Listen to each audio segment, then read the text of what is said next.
కరణ్ జోహార్ నిర్వహించిన coffee with Karan interview తనను పూర్తిగా మార్చేసిందని, ఎంతో భయపెట్టిందని టీమిండియా ఆటగాడు కేఎల్ రాహుల్ చెప్పాడు. 2019లో ఈ షోలో పాల్గొన్న రాహుల్, హార్దిక్ పాండ్యా మహిళలపై అనుచిత వ్యాఖ్యలు చేయడం అప్పట్లో తీవ్ర దుమారం రేపింది.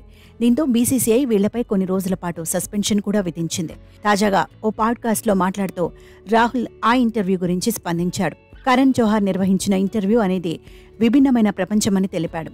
అది నన్ను పూర్తిగా మార్చేసిందని చెప్పాడు. ఒకప్పుడు నేను చాలా సిగ్గరిని, మృదు స్వభావినని పేర్కొన్నాడు. టీమిండియాకు ఆడటంతో ఆత్మవిశ్వాసం పెరిగిందని, గదిలో 100 మంది ఉన్నా మాట్లాడేవాణ్ణని రాహుల్ అన్నాడు. కానీ ఇప్పుడు అలా చేయడం లేదని, ఎందుకంటే ఆ ఇంటర్వ్యూ నన్ను తీవ్రంగా భయపెట్టిందని చెప్పుకొచ్చాడు. ఆ ఇంటర్వ్యూ వల్ల జట్టు నుంచి నేను సస్పెండ్ కావాల్సి వచ్చిందని అన్నాడు.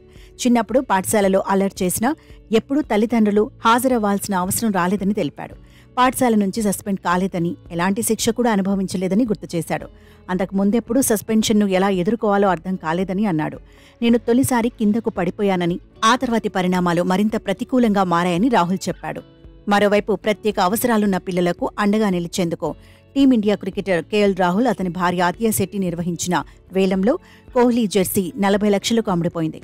అతియా అమ్మమ్మ విపులా కాద్రి స్థాపించిన విప్లా ఫౌండేషన్ ఆధ్వర్యంలో బదిరులు, మేధోపరమైన బలహీనత ఉన్న విద్యార్థుల కోసం ప్రత్యేక పాఠశాల ఏర్పాటు చేశారు.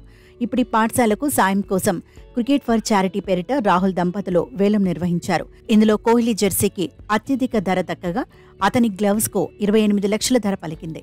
రోహిత్ శర్మ బ్యాట్ 24 లక్షలకు, ధోనీ బ్యాట్ 13 లక్షలకు, కేఎల్ రాహుల్ జెర్సీ 11 లక్షలకు అమ్ముడయ్యాయి. ఈ వేలం ద్వారా మొత్తం 1.93 కోట్లు పోగాయి.